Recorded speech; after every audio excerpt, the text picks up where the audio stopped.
de maneira bem simples e com bastante segurança, tendo em vista que você precisa desse dispositivo para você assinar transações. Então você precisa desse dispositivo para assinar transações. Parece que o pessoal conseguiu gravar aí, né? Tá começando a gravação. Isso, eu vi aqui também. Aproveitando aí, Caio, o Thiago também perguntou sobre a Dogecoin, depois se você quiser falar também. Mas assim, se quiser falar uma sequência, pode ficar tranquilo. A Dogecoin, ela já é o quê? Ela já ela já participa de um ecossistema que a gente chama de altcoins. As altcoins são moedas alternativas, alternative coins, né? São moedas alternativas ao Bitcoin, que foi o primeiro que foi criado, né? O primeiro sistema de blockchain, que é essa cadeia de blocos aí, que é fantástica e que consegue, de maneira descentralizada, organizar e guardar os dados de todas as transações que foram realizadas na blockchain, né? Nesse livro caixa descentralizado, né? Ele fica guardado ali de maneira imutável, né? Então, uma vez registrado uma transação na blockchain do Bitcoin, por exemplo, né?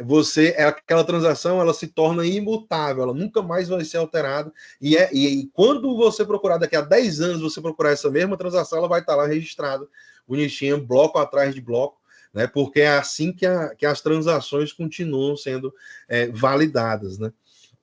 Então é bem interessante a gente entender, mas a Dogecoin, ela participa de um ambiente das chamadas altcoins. Então, essa moeda específica, eu não considero que seja interessante, porque ela foi criada a partir de um meme na internet. Para ser um meme mesmo. Um meme é uma brincadeira da internet, né? Aquelas piadinhas que a galera vai criando e desenvolvendo, e acabou que eventualmente juntou, né, esse tanto de dinheiro aí no market cap dessa moeda aí, que é surpreendente o poder da internet, né?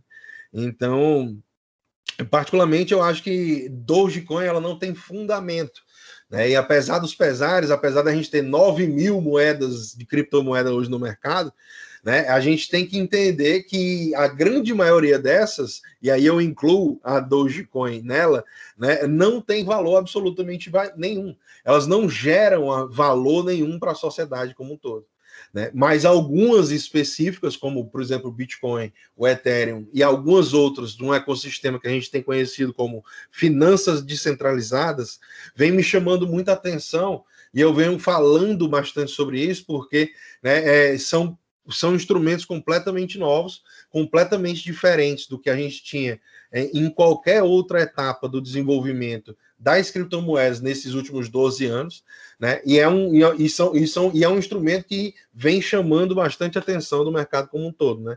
DeFi, Decentralized Finance, né? Finanças descentralizadas. Então, são um ecossistema das criptomoedas que reúnem instrumentos financeiros do mundo normal, do mundo tradicional. Por exemplo, uma corretora. Existe uma corretora no mundo tradicional, que são uma empresa que está lá, tudo funciona direitinho. E existem... Acho que alguém está dando retorno aí. Pessoal, tem alguém com o áudio ligado aí? Se puder verificar, por favor. E aí, então, existem esses instrumentos. Uma corretora, por exemplo, como eu estava falando, né, ela existe no mundo centralizado, que a gente chama, no mundo tradicional, as finanças tradicionais, por exemplo, a Binance, que a gente citou, o mercado Bitcoin e a Bitcoin Trade. São corretoras que são do mercado tradicional. Todo mundo chega lá, tem que entregar o seu documento, você tem que se identificar, colocar o seu CPF, RG, colocar tudo lá para você fazer a sua identificação e, eventualmente, estar podendo fazer seus trades ali, né? Vamos por assim dizer, comprar e vender criptomoedas. No mundo descentralizado, você é apenas um endereço, você é apenas a sua carteira. Então, ninguém vai te impedir de utilizar uma corretora descentralizada. Ela não exige permissão para ser utilizada.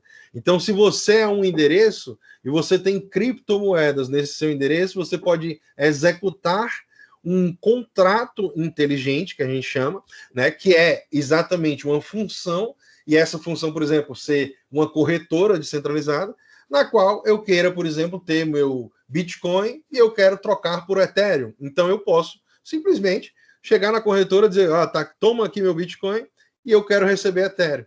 E isso acontece dentro da sua própria carteira.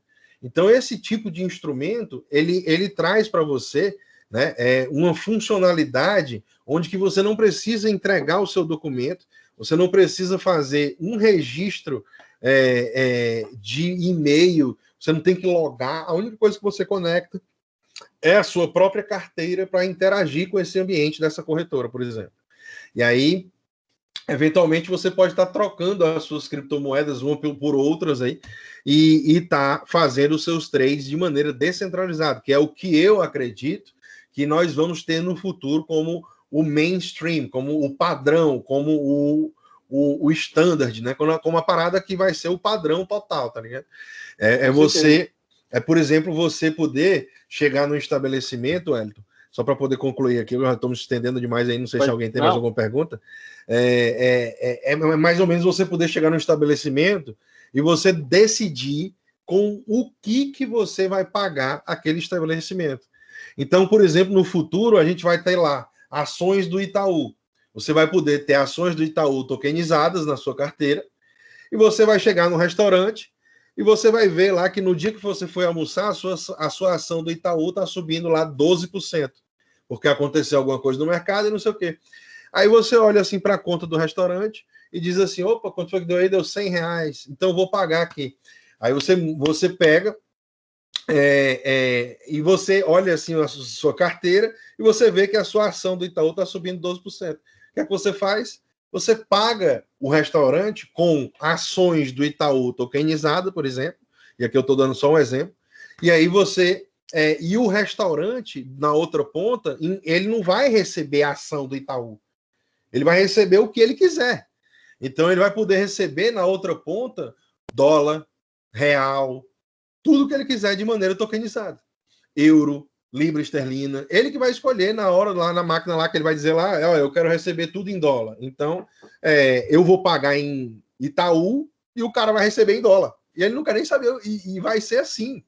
Entendeu? Então, é justamente por isso que as corretoras descentralizadas elas estão sendo criadas, estão sendo aperfeiçoadas e estão me chamando muita atenção. E aí existe uma forma de você participar do fluxo de caixa dessa corretora descentralizada, porque foram criadas as DAOs, DAO, né? DAO. Essa sigla vem de Decentralized Autonomous Organization. É uma organização autônoma descentralizada que permite com que exista um sistema de governança de maneira descentralizada, distribuída. Quem tem os tokens de governança, quem tem o token que representa aquela aplicação, aquele instrumento financeiro, por exemplo, ele vai ter acesso a participar da governança e também o fluxo de caixa que esse aplicativo está criando ali, referente à sua posição. Então, se você, no mercado tradicional, tem 1.000 ações da Itaúsa, você vai receber dividendo por 1.000 ações da Itaúsa. Agora, por exemplo, na Uniswap, que é a principal corretora descentralizada, você poderia, por exemplo, ter 1.000 UNI, que seria o token de governança da Uniswap, UNI, e aí esse token de governança vai te dar acesso, eventualmente, a um fluxo de caixa que está sendo gerado a partir dos trades que as pessoas estão fazendo dentro desse ambiente. Então, esse tipo de situação cria uma, entre aspas, aí, empresa descentralizada, onde não existe um CEO, não tem um sistema top-down, que a gente chama, aquele sistema que vem lá de cima, com o CEO, o diretor, não sei o que, e os últimos caras ali que estão no chão da fábrica ali da empresa. Né? A gente tem um sistema que todo mundo está no mesmo patamar. Então, o desenvolvedor está no mesmo patamar do minerador, que é o cara que está validando a transação, que é o que está no mesmo patamar do usuário. O sistema é horizontal, que é como a gente chama. Né? E aí, esse tipo de coisa traz todo mundo para a mesma camada. Né? E faz com que você tenha a mesma capacidade de utilizar o seu dinheiro que os bancos têm. Né? E é por isso que os bancos aqui no Brasil eles ganham tanto dinheiro. Eles pegam o seu dinheiro, emprestam para outras pessoas, fazem um tal do spread, né? O Wellington até pode falar um pouco melhor, quem sabe, que é economista, eu não sou formado em nada. E aí, né, eles pegam essa situação e eventualmente estão ganhando, né, em cima disso, né, em cima do seu dinheiro que você ganhou, que você trabalhou, que você lutou para fazer isso. E aí, no mundo das finanças descentralizadas, você recebe todo esse poder de volta. Você recebe esse poder de ser o participante do mercado que está lá para realmente fomentar a criação do mercado. Por exemplo, como você pode se tornar um formador de mercado. Né? Eu sei que eu estou passando por vários assuntos aqui, às vezes até assuntos mais avançados, mas é só para aguçar a curiosidade de vocês dentro desse ambiente das criptomoedas. A ideia é fazer com que vocês se sintam curiosos e aí busquem mais informação dentro desse ambiente. Então, você, por exemplo, se tornar um formador de mercado é uma coisa que no mundo tradicional você não tem como fazer. Porque exige que você tenha milhões e milhões de dólares, de reais, alguma coisa para você poder fazer esse tipo de operação. E aí, o que é ser um formador de mercado? Né? O que é isso? Por que isso é tão bom? Né? Isso é muito bom porque você, né, em vez de ser o cara que simplesmente está indo lá no mercado operar, comprar ou vender criptoativos, no caso, né, você pode estar ganhando taxa como contraparte de todas as pessoas que estão lá negociando os ativos. Então, vamos supor que você tenha Bitcoin e tenha Ethereum, você pode depositar esses dois ativos em uma pool, em uma piscina de liquidez, que a gente chama, e essa piscina de liquidez é aberta para todo mundo depositar, e aí você vai começar a fazer o market making, que a gente chama, que é você ser o formador de mercado. Como é que é isso? Uma pessoa chega lá querendo vender Ethereum para comprar Bitcoin, você vai estar lá para comprar. A pessoa chega lá querendo comprar Bitcoin com Ethereum, você vai estar lá para vender. Então você sempre está na contraparte. E eventualmente, quando você faz isso, você ganha taxa de todo mundo que está ali negociando. Então, olha aí que coisa diferente. Você agora está na outra ponta do mercado. Você é o cara que ganha a taxa. Tá entendendo? E isso só é possível por conta desse livro caixa imutável que são as blockchains. E aí, a principal delas que dá acesso a gente fazer isso é a blockchain do Ethereum, né? Então, o Ethereum ele tem essa capacidade de abrir esse leque de usabilidade do nosso dinheiro como nunca a gente teve na história. Essa é a realidade, né? E o Bitcoin, por outro lado, ele serve como a reserva de valor que a gente precisa, tendo em vista que o valor hoje, o tempo em si e as moedas fiduciárias, elas cada vez mais elas funcionam menos como como reserva de valor, né? Elas perdem a capacidade de preservar o poder de compra perante o tempo, por conta de inflação, por conta de ingerência de dívida estatal, por conta de, enfim, várias situações que são geradas e criadas aí a partir do momento do mercado. Então, vou abrir aí, não sei se eu estou falando muito aí, se vocês quiserem me interromper, Não, pode ficar à cara, que vontade. isso. A fala é sua mesmo. O que eu ia te perguntar, assim, na época que saiu o Bitcoin, eu como professor de economia, os meninos me procuravam muito, né? Professor, e aí e tal. E assim, às vezes, né, as criptomoedas são uma inovação, né? E demora, você que tem para quem tem o estudo tradicional, por exemplo, você vai na faculdade de economia, você vai aprender a economia tradicional, né? Que quais são as características que uma moeda tem que ter para ser chamada de moeda, né?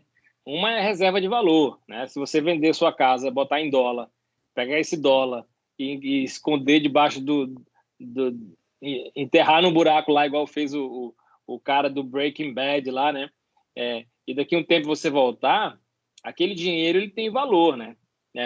Então, como reserva de valor, o dólar, por exemplo, é uma ótima moeda. Inclusive, os caras estão assustados com a inflação de menos que 1 ponto percentual. Os caras, putz, o dólar tá com uma inflação de quase Não, mas um tu viu real. agora de abril que saiu hoje?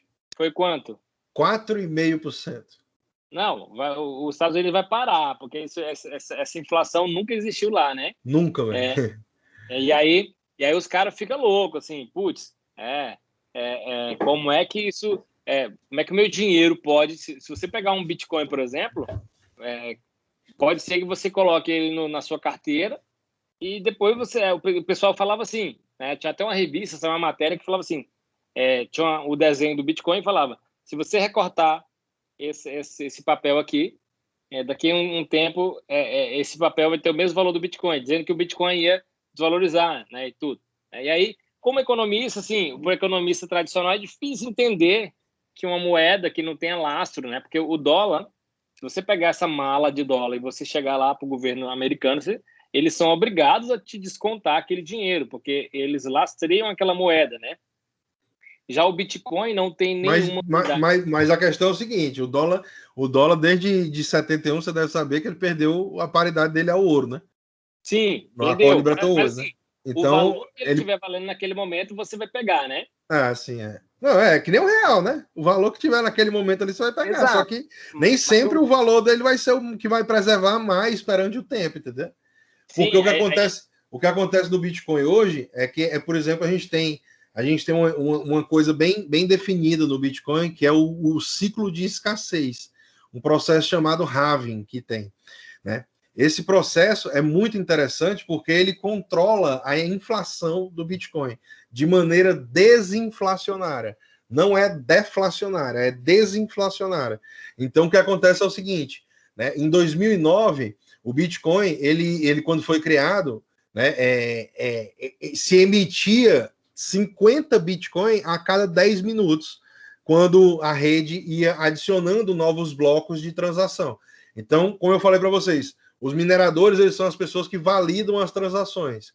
E o que é que o minerador faz? Ele pega um punhado de transações, né? E essas transações, elas são aglomeradas em um bloco, e esse bloco é adicionado aos blocos de transações anteriores.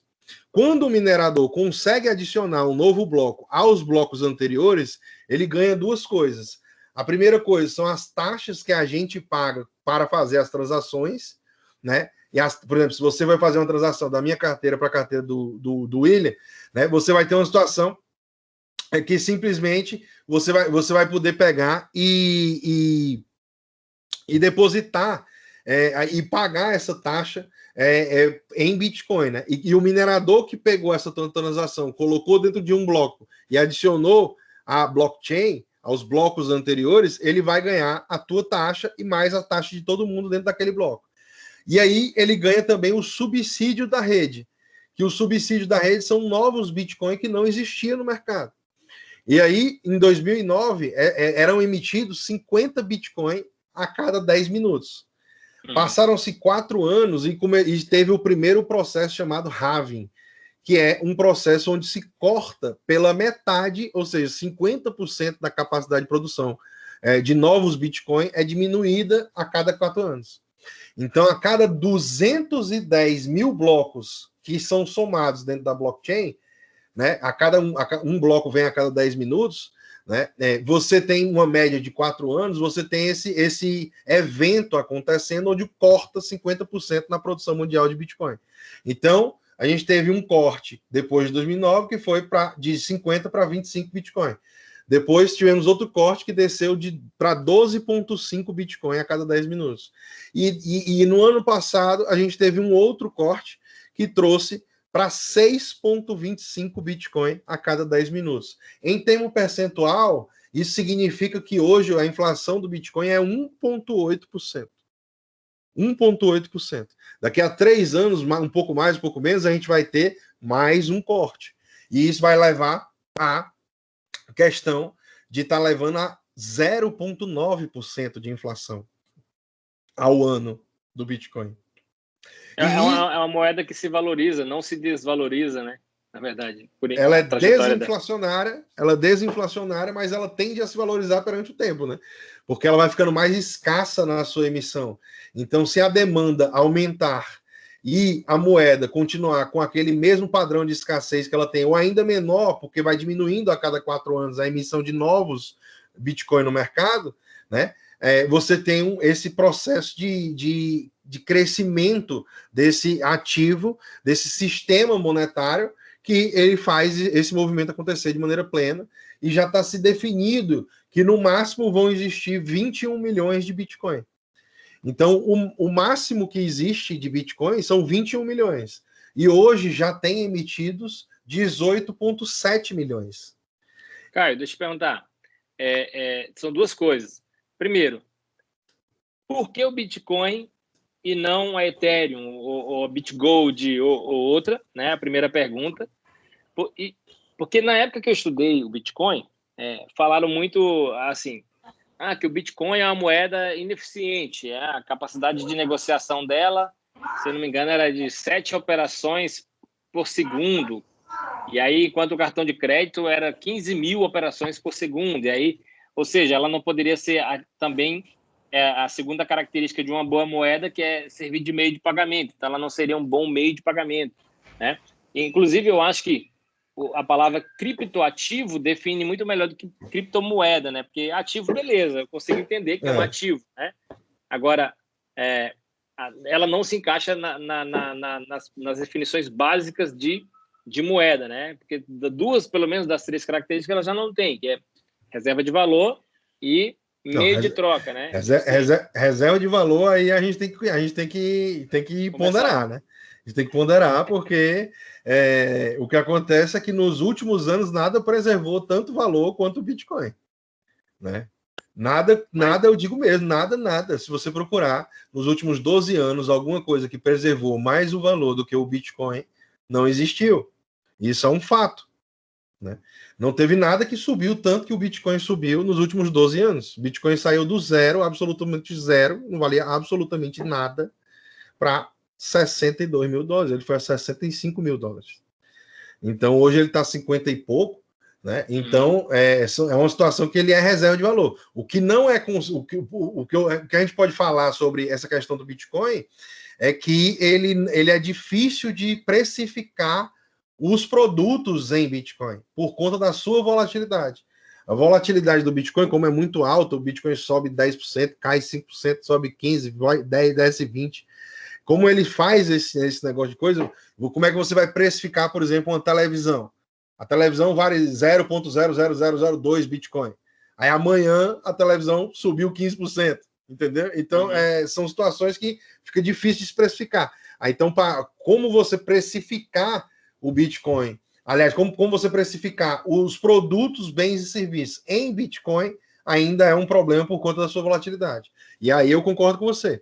E aí a gente tem um outro problema também, né? A questão da vagarosidade na utilização. O Bitcoin, como eu falei, ele tem o tempo de validação do bloco em 10 minutos. Então imagina você chegar numa fila de um café e querer pagar o seu café, você vai ter que esperar 10 minutos para o bloco validar lá, e ainda vai ter que pagar uma taxa que é cara para fazer isso. Então, esse tipo de coisa realmente inviabiliza o uso do Bitcoin como uma moeda de troca, que a gente faz o nosso uso do dia a dia, e aí eu também concordo com você. Mas na questão de reserva de valor, eu discordo, porque a gente tem nada como o Bitcoin guardou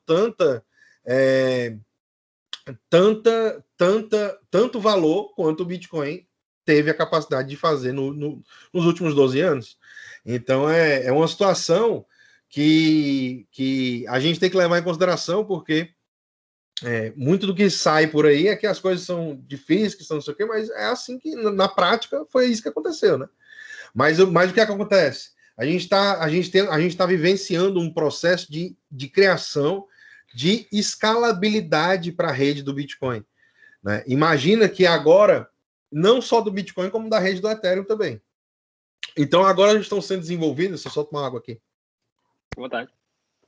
Estão sendo desenvolvidas segundas camadas que permitem com que a gente, por exemplo, envie Bitcoin, Ethereum e outras criptomoedas, inclusive stablecoins, que são moedas pareadas ao dólar. Por exemplo, o DAI. O DAI, ele é uma stablecoin, uma moeda que é pareada ao dólar. Um DAI vale $1. Então, é uma moeda cripto, né, um ativo cripto, que ele é igual ao dólar, ele acompanha o preço do dólar toda a vida, de maneira através do seu algoritmo, né? E aí o que acontece é que, por exemplo, você tem esses instrumentos para serem utilizados. Então, se você tem uma segunda camada, você traz a velocidade da utilização da blockchain e o custo operacional muito para baixo. Então, você aumenta a escalabilidade para esses patamares aí de 15 a 20 mil transações por segundo. Hoje, as operadoras de cartão de crédito estão fazendo 120 mil transações por segundo. A Visa faz 120 mil transações por segundo.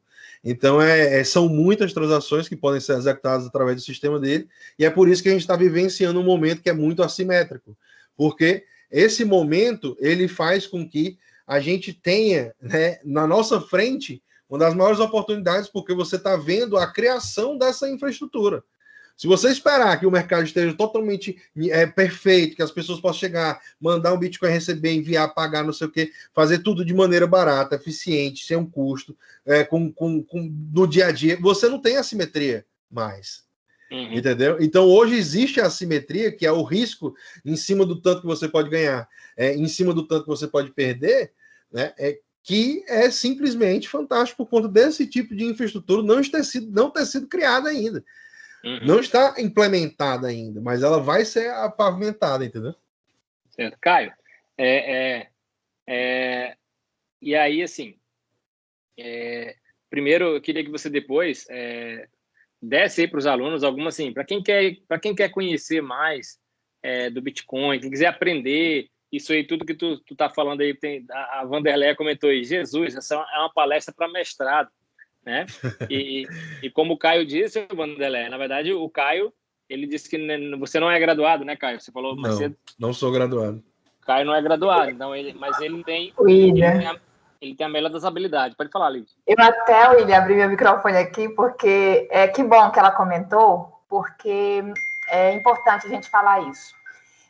A universidade, realmente, ela abre possibilidade para os estudantes, né? E trazer o Caio aqui é uma outra possibilidade que a gente traz de conhecer mais sobre alguns assuntos.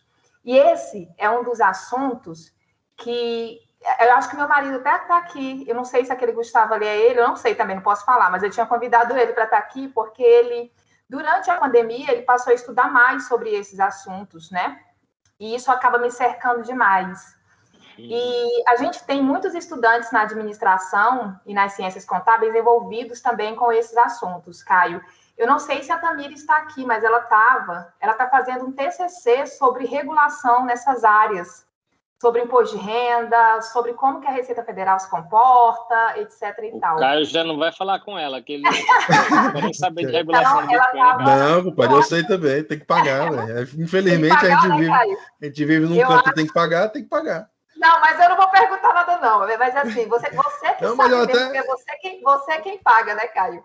Mas assim, e para eles, assim, para alguns desses estudantes que estão aqui, pode ser realmente que os termos que você está falando, que são termos, obviamente, técnicos, né? Você está falando de criptoativos e está classificando, enfim, e são técnicos, para alguns são usuais, porque eles já estudam muito sobre o mercado financeiro no sentido de curiosidade. Não é nem porque a gente, dentro da sala de aula, traz o tema, a gente não traz. É realmente um despertar que na pandemia gritou, né? Mas eu gostaria que, de repente, você fizesse uma explanação básica. Eu vi que você começou fazendo, mas, assim, com esses tipos, como é que foi para você começar? Você olhou, como é que foram essas escolhas? Então, assim, pensando nesse estudante agora que está olhando e falando assim, nossa, e o mercado financeiro oferece o quê de possibilidades para mim? Eu tenho uma grana aqui, Como é que, onde eu acesso, o que eu poderia fazer? Que é, por exemplo, o caso da estudante Vanderleia. Vanderleia, não precisa de mestrado, não precisa de especialização e não precisa de graduação para entrar nessa área. E isso que é o melhor. É mais uma possibilidade de você também ter o seu dinheiro. A gente usou, Caio, a nomenclatura empreendedorismo. Não sei se você percebeu, estou com isso. Mas é porque a gente acha que é um despertar para uma forma de viver com isso, viver disso, entender mais sobre isso. E a gente admira, nós da docência, que convidamos você para estar aqui conosco. Cara, muito obrigado, Lidiane, mais uma vez. Então, assim, do lado do empreendedorismo no mundo cripto, eu acho que é fantástico, eu acho que é singular, eu acho que tem espaço demais para todo mundo crescer, se desenvolver e seguir criando novas formas de se abordar esse mercado. Né? Eu acredito que a gente tem de um modo geral, como foi que eu comecei? Né? Eu comecei estudando bastante, como eu falei para vocês, não foi fácil, né? Mas eu tive a possibilidade de estudar fora, no Canadá, quando eu era mais novo, então eu estudei inglês, acabei me aprimorando no inglês, o inglês me ajudou muito, eu sou fluente em inglês, né? Então, isso me ajudou demais, eu recomendo demais a todo mundo hoje, no mínimo, saber o inglês, né? Porque o inglês, ele abre uma porta, assim, para o conhecimento que é muito, muito, muito grande mesmo. Só basta você querer saber, pesquisar o que é que você quer saber, né? Porque em inglês vai ter tudo, né? Então, o YouTube também, ele é uma ferramenta fantástica de disseminação de conhecimento. E aí, nesse sentido, eu criei o meu próprio canal e eu falo para vocês, criem os seus canais. Criem os seus canais, porque mudou completamente a minha vida do ponto de vista do que eu trabalhava, do que eu fazia, no meu dia a dia, do tempo que eu tinha para minha família, do tempo que eu tinha para viver, né, para desfrutar do tempo, né, também de ajudar pessoas. É muito reconfortante quando você acorda assim de manhã e tem lá algumas mensagens falando coisas positivas para você, do nada, pessoas aleatórias, entendeu? E isso não acontece se você não tiver no mundo do marketing digital, no YouTube, nas redes sociais, se expondo, mostrando sua cara a tapa, porque senão porque simplesmente não acontece. As pessoas que estão ao seu redor, elas não é que elas não são humildes o suficiente, é porque não existe esse negócio de você ficar exaltando as pessoas que estão ao seu redor todo o tempo, né? E aí, no mundo da internet, as pessoas sentem o prazer de te exaltar porque você está ajudando ela de alguma maneira. Então, qualquer coisa que as pessoas puderem ensinar no YouTube, né? O meu canal, o pessoal está perguntando aí, é o Caio Investe, né? Então, qualquer coisa que vocês puderem ensinar, né, literalmente, vão para o YouTube, vão para as redes sociais aí, criem Instagrams, né, façam isso acontecer, porque vai mudar completamente o modo como que você acha, né, que as coisas acontecem. No começo é muito difícil, e eu vou dizer que para mim, uma das coisas que me ajudou mais foi não ter falado para ninguém. Eu simplesmente não falei para ninguém que eu estava fazendo o canal no YouTube, nenhum dos meus amigos, assim, poucos amigos, assim, contavam no dedo, 2, 3, assim, que eu estava falando alguma coisa que eu falava que eu estava criando esse canal, alguma coisa do tipo. E aí, isso me ajudou, porque, de um certo modo, você se blinda das pessoas que vão chegar para ti e vão falar só que você não é capaz, que você não pode, te deixar para baixo, tá ligado? E vão te trazer coisas negativas. Então, são coisas que vão fazendo você meio que se blindar desse tipo de pensamento, né? Ativamente você está perto de pessoas que você se gosta, né? É bom. Mas se você fala de uma coisa que as pessoas ali que estão ao seu redor, elas não se sentem confortáveis de escutar, ou de ouvir, ou de falar, ou porque mesmo não entendem, elas por exemplo, imaginam a Lidiane aqui, que é contadora, então o William, que é economista, né? Você tem uma situação de que todos os amigos do William, todos os amigos da Lidiane, eles foram chegar e ficar falando de contadoria, de auditoria, ou então de, sei lá, de economia, de ficar falando só disso, só disso. Logo os seus amigos iam se chatear com esse tipo de situação, né? Então, o que eu procurei também nas redes sociais foi exatamente pessoas que quisessem ouvir o que eu queria falar, né? E aí é exatamente sobre esse tipo de situação, né, que você acaba se assemelhando, chegando próximo a pessoas também, e o desenvolvimento é contínuo. O primeiro vídeo que você vai gravar vai ficar horrível, né? Ele vai ficar terrível, essa é a realidade. Você não vai ter meu Instagram é Caio Vicentino, né? Você não vai ter um resultado bom, né, no primeiro vídeo, mas se você não postar, você não vai perder a timidez, tá ligado? E aí uma dica que eu dou é o seguinte: gravou o vídeo, posta, nem olha, nem assiste, só assiste depois que ele tiver postado, né? Porque aí você vai literalmente se convencer que foi uma bosta e vai querer, me desculpa aí a palavra, me desculpe aí, pessoal, mas assim, você vai se convencer que foi ruim e aí você vai tentar melhorar. E é esses pequenos passos que você vai dando no seu desenvolvimento, né, que vai fazendo você melhorar o seu desenvolvimento, tá ligado? é uma coisa que é contínua. Meus primeiros vídeos do meu canal estão lá até hoje. Se a pessoa olhar, o vídeo era horrível. Eu não sei como é que tinha gente que assistia aquilo para poder me dar força o suficiente de manter, seguir e desenvolver o canal, entendeu? Então são coisas que você tem que, né, fazer. E aí eu vou te dizer, constância é muito importante nesse mundo do marketing digital. Você tem que ser constante. Você tem que entregar conteúdo de qualidade. E a constância ainda, por incrível que pareça, ela é mais importante do que a qualidade. Mas de aspectos técnicos, né, um som bom também ajuda muito. É muito melhor você ter um microfone bom que as pessoas te ouçam bem, porque se elas não te ouvirem bem, elas não vão ficar lá escutando. Não tem como. As pessoas ficarem escutando um chiado toda hora ali, e você falando e um chiado ali por trás. Então é uma coisa horrível. Né? Então são situações que a gente tem que passar a entender, articulando devagarzinho. E eventualmente os seus amigos que você conhece no mundo normal, offline, né, como a gente chama, eles vão reconhecer o seu trabalho também. Porque você está fazendo uma situação que você está fazendo um bom papel, você está chamando atenção. Só que esses caras que você conhece no mundo tradicional, eles só vão ver que você está chamando atenção quando você já está lá na frente da curva, tá ligado? Quando tu tá dando a curva já lá na quebrada da curva, tu já tá já lá na frente já, entendeu? Aí é simplesmente esse tipo de coisa que acontece. Então são situações que você vai se deparar, né, e tenta se blindar de carga negativa, né? Não existe carga negativa, né? Você tem que ser uma pessoa positiva e abordar a coisa como uma coisa boa, né? Apesar dos pesares, acontece muita coisa ruim também.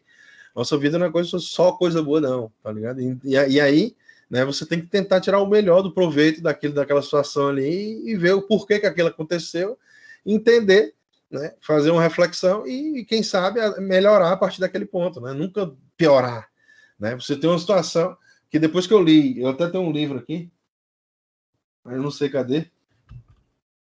É o do Nassim Taleb. Eu gostaria de recomendar esse livro aqui para todos vocês. Nassim Nicholas Taleb. Ele é um matemático, ele é um erudito, ele é um cara muito top, libanês. Né? Eu recomendo demais a leitura de todo qualquer livro dele que ele tenha. Ele tem alguns livros, por exemplo, O Antifrágil, Arriscando a Própria Pele, Iludidos pelo Acaso. Ele tem alguns outros mais técnicos também, mas são muito, muito, muito bons para você ter a mentalidade também no mundo dos investimentos de sobrevivência e não de buscar o lucro, porque quando tu vai no mercado a buscar o lucro, tu volta para casa sem nada. Nassim Nicholas Taleb, exatamente. Então, esse cara aí eu acho singular, né? O que esse cara faz, o desenvolvimento dele, ele foca no controle da exposição para a sobrevivência. Né? E ele diz que você nunca deve se expor à ruína. Né? Você se expor à ruína é uma coisa que, eventualmente, a ruína vem e ela te pega.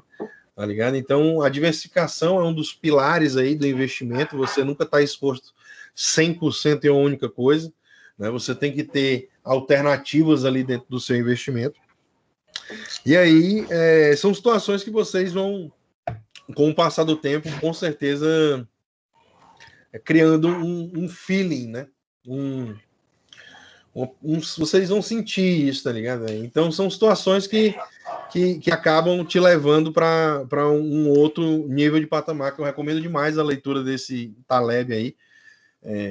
Fantástico mesmo. Principalmente o Arriscando a Própria Pele, o Skin in the Game, né? Esse, Arriscando a Própria Pele, o Antifrágil, e também a definição do antifrágil em si é uma coisa fantástica. Você tem, não sei se vocês já ouviram quanto tempo você teve de estudos para ter consistência no mercado?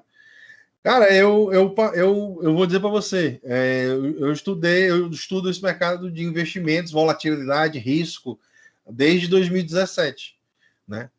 E eventualmente eu venho ganhando dinheiro desde 2017, por incrível que pareça. Eu comprei bolsa a primeira vez ali em 60 mil pontos, e ela foi a 100 mil, eu vendi, depois ela foi a 120 e voltou, e aí está no mesmo patamar por enquanto. né?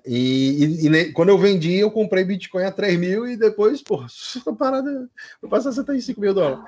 Então, são situações que eu consegui encontrar algumas assimetrias no mercado, talvez por sorte, talvez por estar querendo estudar esse mercado no momento adequado, né, no momento que ninguém queria. Mas são situações que a gente tem que levar em consideração. Então, eu particularmente acredito que o desenvolvimento pessoal é uma coisa de que você tem que buscar o estudo contínuo. Você nunca vai parar. Eu vou fazer aqui uma faculdade, quando eu terminar 4 anos aqui, eu vou parar de estudar. Se você pensa assim, você não vai para canto nenhum, brother. Você tem que estudar todo santo dia, brother.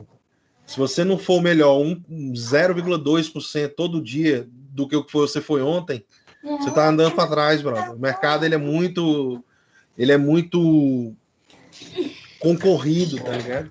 Se você não está à frente, se você não está estudando, se você não está acima da média, você vai se manter na média ou abaixo da média, que é o pior no caso. Né? Aí, acho que alguém está dando um retornozinho aí. Alguém está com o microfone ligado aí. Estou tentando achar aqui. É a Isa. Deixa eu botar a Isa aqui. Botei. Caio, tem uma pergunta aqui no chat. A pergunta do... Deixa eu achar agora a pergunta. Pergunta aqui mais acima. Acho que passou rápido. Do Felipe. Felipe pergunta se, na sua opinião, é interessante, né, aquele investir num ETF de criptomoedas que acabou de surgir. O que você acha? Ele está perguntando. Cara, interessante para você que não tem um conhecimento, por exemplo, de carteira de cripto, que você vá lá e faça a sua mesma custódia, né? Se você é uma pessoa que não se sente confortável em fazer a sua própria custódia com criptomoedas a partir de uma carteira, né? Aí é interessante que você faça através de uma instituição séria. E aí um ETF, um Exchange Traded Fund, né? Esse instrumento financeiro, ele é um dos mais seguros que você pode fazer, tendo em vista que os ativos, né, que tem dentro desse ETF não são custodiados pelo próprio emissor do ETF. Né? E aí esse tipo de coisa faz com que você tenha uma segurança ainda maior. Né? Essa é a diferença do ETF para o ETP e o ETN, né? Que são o ETP é o Exchange Traded Product, né? E o ETN é o Exchange Traded Note. Esses outros dois instrumentos financeiros eles são utilizados para poder ser para poder você investir em alguns tipos de alguns tipos de commodities, algumas coisas desse tipo também, só que os ativos ficam na custódia do emissor do produto. E aí é diferente. Então, o ETF ele dá uma segurança muito maior para o investidor. Inclusive, existem fundos que não podem investir em ETNs e ETPs, e eles podem investir em ETFs. Né? Então, questão de regulatórios e tudo mais, eu acredito que é um instrumento, um belo do instrumento que foi criado aqui no Brasil, que está à frente na grande maioria dos países. O Brasil que foi o segundo país a lançar uma ETF de criptomoedas no mundo. Né? Teve o Canadá que lançou primeiro 2 ETFs, depois do Brasil lançou, aí o Canadá lançou mais uma terceira ETF lá. E agora o Brasil já tem essa ETF aqui, né, Hash 11, que é bem interessante para você que não tem um conhecimento de como você pode chegar e comprar criptomoedas. Porque, do ponto de vista até mesmo de pagamento de impostos, é vantagem para a pessoa física comprar o criptoativo e manter sobre a custódia, né, ele mesmo, porque o imposto acaba tendo isenções aí. Você que tem cripto mesmo na sua carteira, né, você tem uma isenção de até 35 mil reais por mês. Então, se você tem cripto declarado na sua carteira, você pode vender 35 mil reais por mês, isento de imposto. Né? E aí vai uma dica que eu dou para vocês aqui também, especial, que é o seguinte, que a galera cobra 2 mil para poder dizer isso. É o seguinte, né? Você tem que fazer um planejamento tributário, como é chamado. Como é que é isso? Você, só com essa parada que eu disse para vocês aqui, né, você tem uma situação que você já tem 35 mil reais de isenção na pessoa física para poder realizar um lucro sem ter que pagar imposto. Né? E aí a gente está falando do mercado cripto. Quando a gente fala de finanças, aqui a legislação ela vê de maneira separada. Então, o mercado cripto, você tem 35 mil reais por mês de isenção para poder fazer isso. No mercado de ações do Brasil, você pode vender mais 20 mil reais por mês sem pagar imposto, totalmente isento, dentro da lei, tudo direitinho. E você tem no mercado de ações dos Estados Unidos mais 35 mil reais que você pode vender todo mês sem pagar imposto. Você só tem que ter declarado isso. Se você faz isso periodicamente, você tem esse dinheiro para poder realmente movimentar esse tipo de coisa. Algum momento da história, eu espero que todos vocês tenham, né? O que acontece é que você vai poder estar sacando ali 90 mil reais por mês sem pagar R$1 de imposto. Totalmente dentro da lei, né? E tudo bonitinho. Então, são situações que você tem que fazer realmente. Eu acho que a Lidiane até pode ajudar vocês aí, como coordenadora de administração e também como contadora, né? Ela sabe melhor do que eu esse tipo de coisa que eu estou falando aqui. Então, as pessoas cobram R$2.000 na internet para falar isso aqui, né? Tá ligado? É isso aí. Caio, tem mais 2 perguntas aqui. Eu sei que nós estamos quase passando do horário aí. Você falou que tinha até um compromisso aí depois, né? Tem uma pergunta do Jeová aqui. Ele fala: por ser um mercado volátil, devemos ser um investidor que não assuma risco ou que assuma riscos altos? Aí lá embaixo ele fala: o lucro é de acordo com o risco que assume. Nesse mercado volátil, devemos assumir riscos altos para obter ganhos altos? Né? É o Jeová, o mesmo aluno. Cara, é o seguinte, né? Eu queria estar com o livro aqui, eu acho que eu não sei onde é que ele está. Mas o que acontece é o seguinte, né? O Taleb, né? Como é que ele fala? Ele tem uma estratégia que eles chamam de estratégia de barbell, que é a barra de pesos. Não tem aquela barra de peso que a gente usa para malhar e tal, não sei o quê, né? Sendo que de um lado, né?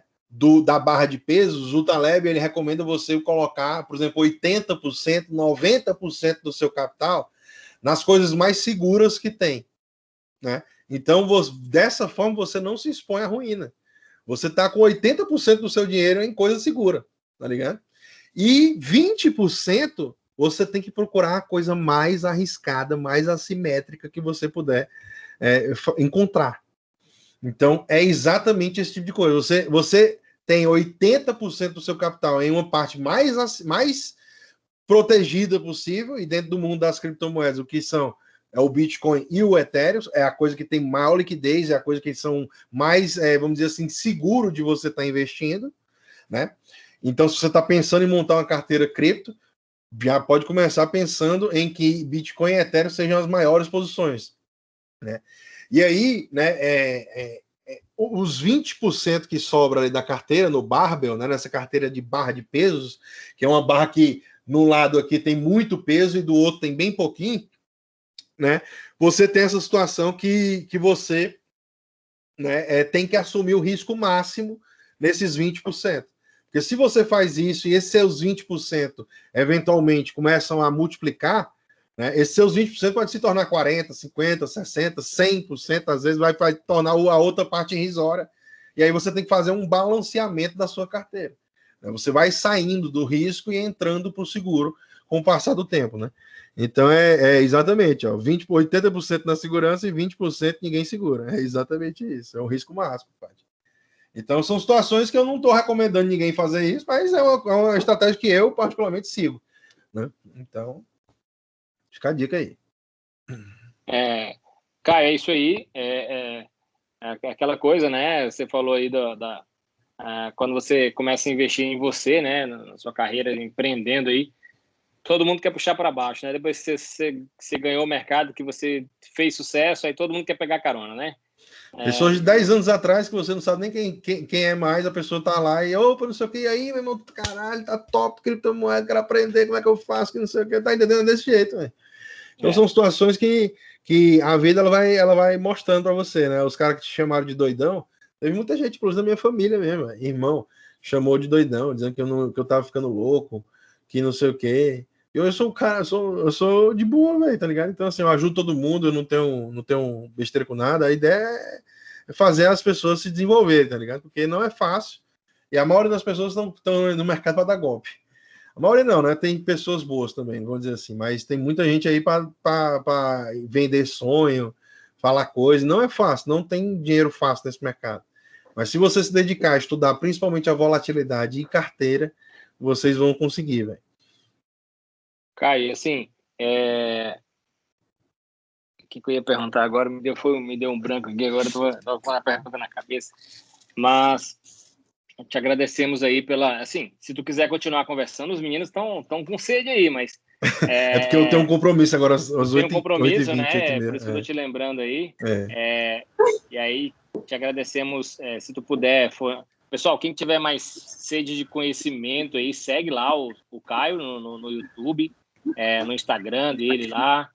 E aí você pode participar, receber o que ele oferta de graça, e se quiser também você pode comprar os produtos dele lá, enfim. De novo, a Católica não está recomendando, né, aqui, não é recomendação de compra de nada, não estamos recomendando você comprar Bitcoin, comprar nada, é apenas nós estamos trazendo para vocês uma realidade que, inclusive, o Banco Mundial fez um relatório que falou que daqui a alguns anos, 60% de vocês vão trabalhar em coisas que a gente nem sabe o que é, né? Tá aí o Caio para falar de carteira de criptomoeda, coisa que há 10 anos atrás ninguém fazia nem ideia. Só um último detalhe aí em carteiras, William. A gente tem uma situação que, para poder dar um exemplo bem besta de carteira, né? Imagina você ter um Bitcoin na sua carteira aqui no Brasil, né? E a sua carteira, ela é nada mais, nada menos do que uma sequência de palavras, por incrível que pareça. Né? Então, esse dispositivo que eu mostrei, ele cria uma sequência de palavras. E aí são 24 palavras, que tem palavra número 1, palavra número 2, a ordem das palavras também importa. Então, o que é que acontece? A minha carteira são essas palavras.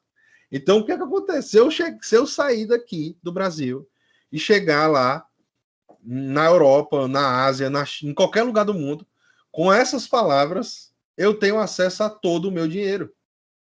A todo o meu dinheiro. Não preciso nem levar o dispositivo. O dispositivo pode queimar, molhar, perder. Você pode fazer o que você quiser. Você tem as suas palavras, você compra um dispositivo lá, você coloca as suas palavras nesse dispositivo, você vai poder usar o seu dinheiro aonde você tiver, o quanto que você tiver de dinheiro, em qualquer lugar do mundo. Então, a portabilidade que as criptos te dão, e aí por isso que é importante vocês estudarem carteira e aí fazer a custódia, é porque isso daí não é uma coisa simples, pessoal. Você não podia voar aqui, por exemplo, você chegar nos Estados Unidos com mais de $10 mil, eles vão chiar lá para você. Você vai ter que pagar imposto na entrada. Só para declarar aquele dinheiro ali que você está dizendo ali que você tem $50 mil, pô, tu vai ter que deixar aqui uma brincadeirazinha. Como é que tá querendo entrar com $50 mil aqui? Não é assim, não. Entendeu? Então, são situações que o mercado cripto, ele te dá essa opção, essa capacidade de usar esse teu dinheiro como nunca. Né? Você, porra, deu uma zig aqui no Brasil, você pega e vai para algum canto e tá com todo o seu dinheiro em cripto e chega lá e se restabelece. Né? Então, não pode perder a palavra, né, Caio? Não pode perder as palavras. É aí que tá. Se você perder as palavras, compadre, você perdeu todo o seu dinheiro, não vai ter um saque lá, um jeito que você manda para alguém, as pessoas vão lá e te ajudam, um e-mail para você reclamar. Se perder as palavras, perdeu tudo, brother. Entendeu? Então são situações que tem que ter responsabilidade. Cripto é isso, é você tomar de volta a responsabilidade. Agradeço demais aí, pessoal. Caio, só para... De novo, Caio, eu falei que não ia falar e tô falando, né, Caio? Mas é que eu não me aguento. Caio, só para dizer para ti que eu imagino que você deve ter acompanhado, mas também os nossos estudantes, tem estudante conversando particularmente aqui no meu WhatsApp e dizendo que... Teve um estudante, eu não vou citar o nome, mas o pessoal do grupo sabe, que disse que foi a melhor palestra que a gente já fez até agora no curso. Pô, obrigado, velho. E tem os comentários aqui no chat, os comentários dos estudantes que estão falando comigo, todo positivo, e a gente fica muito feliz quando a gente traz pessoas como você e os nossos estudantes compreendem as nossas intenções. Na verdade, Caio, a gente procura, hoje a gente tem procurado muito oferecer eventos de modo prático, Mas como fazer prática num ambiente desse? Você que está no YouTube, eu imagino que você tenta fazer da melhor prática possível. Eu acho que a melhor prática nesse momento é trazer alguém que faz, alguém que executa, alguém que não é só como a professora Lidiane nesse momento com relação a isso, né? Que teoriza, que estuda, não, você pratica. E quando você disse para mim, bem antes dos meninos chegarem aqui, antes dos estudantes chegarem aqui, os professores que estão aqui, a gente estava num bate-papo e ele disse assim, olha, eu nem sou formado, né? Mas durante toda a fala dele, eu acho que vocês perceberam que é necessário estudar. Sem conhecimento, ele não consegue fazer tudo que ele está fazendo. Então, na verdade, o que você traz para mim, e que eu pego como assim, como resultado disso tudo, é muito estudo, é muita dedicação. Você escolheu isso, né? E já que você escolheu isso, ele veio com um resultado incrível para você. Não existe caminho fácil. Às vezes a gente pode, de repente, mostrar na rede social que eu estou ganhando grana, estou tendo resultado bom, mas o que você traz para mim e o que você traz para nós é que não existe resultado fácil. A rapidez, ela está muito aliada à tua própria vontade de estudar muito sobre isso. Então, o conhecimento, ele enfrenta as barreiras, ele vence as fronteiras, ele traz você para perto da gente, né? Porque, assim, eu imagino também, Caio, e isso também está na sua fala, eu estou só copiando, que você disse que é uma honra e um prazer estar dentro de uma universidade, palestrando para professores, para mestres e doutores, para doutorandos, mestrandos, estudantes, como uma pessoa que ainda não tem uma formação, mas tem uma formação prática. Então, eu acho, assim, que isso deve ser muito importante para você, e eu acho que isso na verdade, o porquê, é o resultado de porquê que a gente luta, né? Então, você sabe muito mais que nós que estamos aqui teorizando com nossas teorias sobre isso, você pratica. E os nossos estudantes precisam disso, eles precisam de pessoas que fazem as coisas de verdade.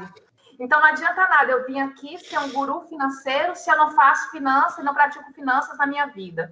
Não adianta eu ser um guru dos impostos se eu não pago os meus impostos, se eu não sei recomendar planejamento tributário. E não adianta nada eu ser um mentor como você hoje é no YouTube, se você não pratica. Então, assim, a gente tem muito orgulho de você aqui e parabeniza. E obrigada, estudantes, por estar aqui neste momento, nessa oportunidade que a gente não sabe se repete, porque a agenda dele é cheia. Ele conseguiu ficar um período com a gente. Então, a gente dá valor, os estudantes ficaram preocupados se estava gravado, se não está, porque eles querem assistir de novo. Caio, obrigada, gratidão, viu? Tenho muito prazer em você conosco aqui. Eu que agradeço. Eu me emocionei aqui agora, mas são situações que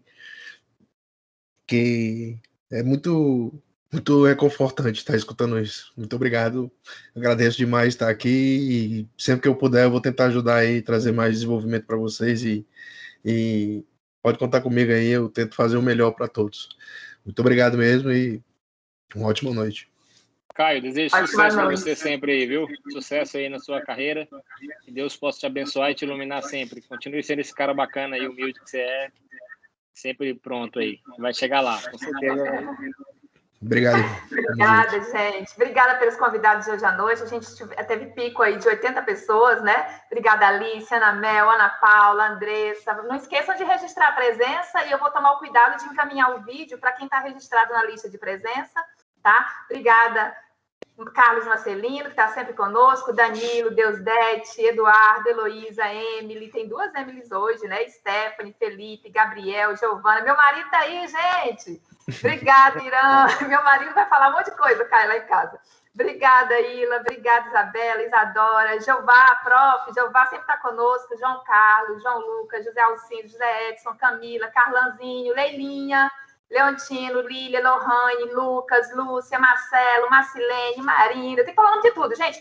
Um monte de Mateus, Messias, Moniarla, Pedro Augusto, Rafael, Renato, Rodrigo, Ronaldo, obrigada por ter vindo, Rosângela, Samuel, a Su, oi Su, a Tamires, que é a nossa menina do imposto de renda, da regulação aí, da Bolsa de Valores, a Tatiela, o Vitor, o Vinícius, o Vitor conseguiu entrar no finalzinho, mas entrou, obrigada, Vitor, obrigada, Wagner. Boa noite, amanhã a gente tem a Tono Lucro aqui conosco, Nós temos o Darley Passarim, que foi...